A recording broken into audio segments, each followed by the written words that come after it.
Depois de um tempo de recesso, o Papo em Dia retorna para conversar com vocês sobre alguns assuntos que estão sendo objeto de discussão nas redes sociais, nos grupos familiares, no Congresso Nacional e que fazem parte do nosso dia a dia. Mas antes você já sabe, vai lá, dá um like, se inscreve no canal, comenta, compartilha com os amigos e ajuda a gente a manter o nosso papo sempre equilibrado e de bom senso.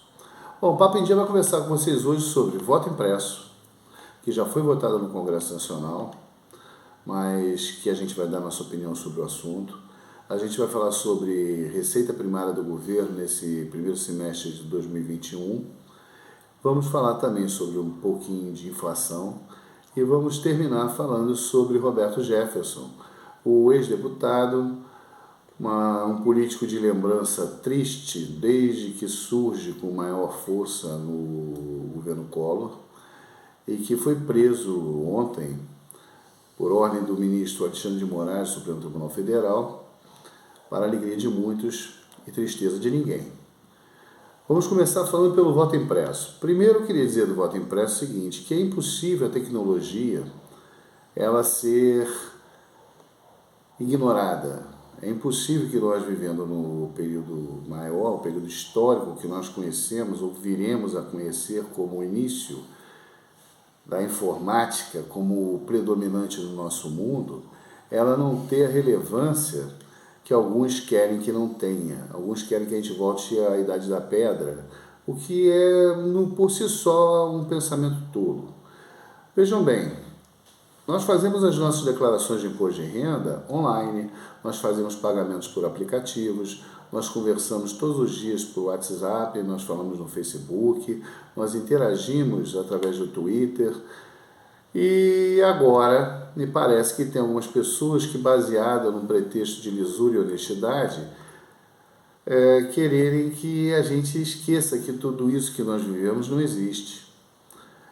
O voto impresso, por si só, ele pode ser auditável, obviamente. Assim como pode ser auditável também os votos na urna eletrônica, porque todos os votos fazem parte, ficam armazenados em chip. E não é o TSE apenas que audita e verifica a votação que é feita. Todos os partidos políticos têm seus delegados e também supervisionam a apuração das urnas eletrônicas, assim como a própria ONU, em todos os países que fazem parte dela, supervisiona os sufrágios eleitorais de todos os países, os sufrágios majoritários. Então, querer acreditar, querer desconfiar da apuração das urnas pelo simples prazer de fazê-lo também é uma tolice. O presidente Jair Messias Bolsonaro ele não quer desacreditar, não quer desconfiar ou fazer com que o povo perca a confiança na apuração. Ele simplesmente quer desacreditar as instituições democráticas, ele quer desacreditar o ministro Luiz Barroso, ele quer desacreditar o poder do Supremo Tribunal Federal, ele quer desacreditar o poder judiciário, o poder legislativo, e o pior, o faz mesmo tendo ganho a última eleição, o que torna também isso de uma burrice implacável por aqueles que o querem acompanhar nesse pensamento tolo e descabido. É como eu ter que analisar o terraplanismo e essas outras idiotices que estão colocando por aí. Então, quero externar apenas o meu pensamento de que a urna eletrônica é uma das poucas contribuições do Brasil para o mundo democrático, uma tecnologia que o Brasil já está começando a exportar, porque outros países de ponta e desenvolvidos querem essa tecnologia, e é uma das poucas coisas que o Brasil passa para o mundo como sendo bom. E aí o próprio governo brasileiro, esse governo que aí está desqualificado, ignóbil, ignorante, ele quer colocar abaixo da média, né? Ele quer fazer com que nós fiquemos brigando, quer gerar discórdia, desconfiança, é o discurso do ódio e descrédito das instituições que compõem o país. Então eu quero dizer aos senhores o seguinte: Estado Democrático de Direito, urna eletrônica, voto impresso, vacina, ciência, isso tudo eu sou a favor. E toda e qualquer opinião do governo Jair Messias Bolsonaro contra tudo isso, obviamente que esse canal e esse aqui que vos fala é contra. Até porque eu sou inteligente, estudo e procuro não ficar me colocando ao lado de pessoas desqualificadas e descredenciadas moralmente e principalmente cientificamente, porque além de não terem estudo, não gostam de quem estuda. Segundo, vamos falar sobre o déficit da receita primária do país. O que é receita primária? Receita menos despesa tem que dar um resultado. E a gente sempre quer e espera que o Brasil seja superavitário. Ocorre que o nosso querido gênio, Paulo Guedes, que sempre que abre a boca, quando abre a boca só para desacreditar o país e as nossas estruturas econômicas, ele consegue fazer um governo que teve nesse primeiro semestre de 2021 déficit de 52,2 bilhões. É como se eu ganhasse R$ 1.000 e gastasse 5.000. Eu não tenho crédito para fazer isso, não é verdade?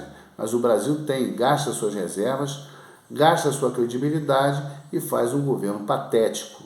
52,2 bilhões de déficit num país que o Itaú, o Bradesco e o Santander, os três maiores bancos privados, ao contrário, tiveram um superávit de 17,7 bilhões. É uma coisa incrível, né? Esse país que se diz capitalista fica no prejuízo e os banqueiros cada vez mais ricos. Um país que tem completamente dissociado do seu planejamento econômico uma coisa chamada povo. O Brasil não tem linha de crédito para comerciantes, para empresários, juros altíssimos, uma inflação que está sendo galopante. Não temos profissionais liberais com linha de crédito nem com planejamento nenhum, e são eles que produzem riqueza e emprego. Nós temos entes federativos quebrados, nós temos um povo com quase 15 milhões de desempregados na economia formal, nós temos na economia informal 19 milhões, nós temos quase 50 milhões de pessoas abaixo da linha da pobreza. Esse é o governo do Jair Messias Bolsonaro e do Paulo Guedes. Nós temos uma moeda que entre as 33 moedas que compõem o mercado internacional a mais fraca, que é o real, ou seja, compramos caro, porque o dólar está muito mais alto que o real, e vendemos barato. Vendemos o que temos de melhor para o exterior e ficamos com aquilo que sobra. E aquilo que sobra, que vai para o povo, é caro. Por que é caro? Porque além da nossa moeda estar fraca, nós estamos com nossos combustíveis atrelados ao dólar. Então, o que ocorre?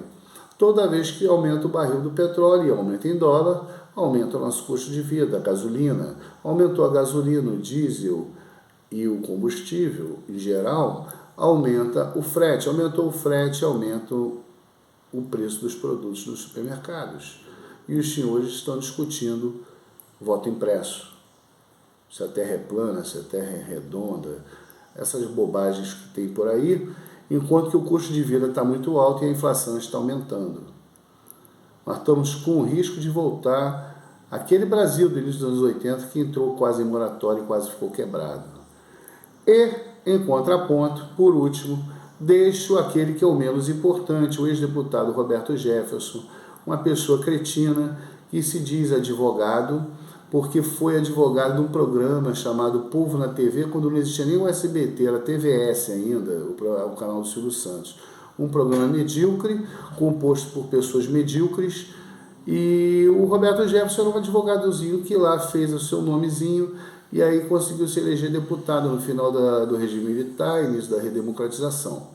Ocorre que ele sempre foi uma figura pálida. Claro que é pálido, não tem ideia sobre nada, não tem projeto sobre nada, não tem proposta para um Brasil melhor. Ele surge quando o Fernando Collor de Mello, esse outro ser ignóbil, que ainda é senador, porque o Brasil é um país que parece-me que não tem vergonha na cara, estava sofrendo processo de impeachment, e o Roberto Jefferson surge como sendo o líder da tropa de choque do Collor. Uma figura gorda, parecia até um elefante bafejante, e ele gritava para tentar salvar um governo que estava completamente atolado em corrupção, tráfico de influência e que resultou realmente no impeachment do Collor.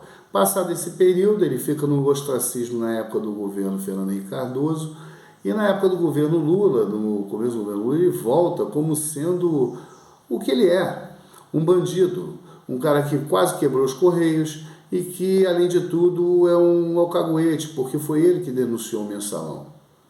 Ele é um dos líderes desse centrão maldito que acaba com o Brasil. É uma pessoa que está no governo para se locupletar. O que ocorre? Passado mais um período, nós temos o desprazer de ver esse senhor que parece um camaleão, ele é adaptativo, ele não acredita nas coisas que ele fala, ele não acredita no Bolsonaro, assim como ele não acreditava no Lula, como ele não acreditava no Collor, ele acredita no poder do dinheiro e do dinheiro ilícito. E aí esse senhor, que outro dia botou inclusive arma na cintura, como se soubesse atirar, como se fosse um grande homem, porque a arma do imbecil é a arma de fogo. Porque a arma do homem inteligente é o seu saber, é a sua estrutura, é a sua índole, é a sua competência e estrutura moral. Como ele não tem isso, ele fica bafejando como se fosse o grande homem que enfrentar com arma de fogo as instituições democráticas e o Supremo Tribunal Federal. Me surpreende que ele não tenha feito isso quando a Polícia Federal foi prender. Eu estava torcendo para que ele fizesse isso. Porque assim ele acabava logo a vida dele, não pública, mas essa vida medíocre que ele tem.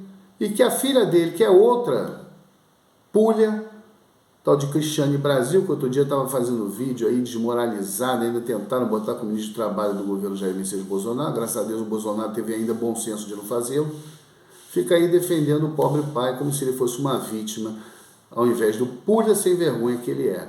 Aliás, ele, como outros, deveriam estar junto com o Sérgio Cabral dentro do presídio, jogando sueca, porque isso ficaria até interessante de ver.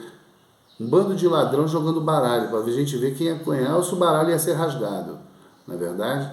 Então, meus amigos, esse canal volta aqui à atividade, procurando conversar com vocês, esperando que vocês critiquem, deem sugestões, comentem, compartilhem, para que a gente possa manter o nosso papo em dia. Um beijo no coração, paz e bem.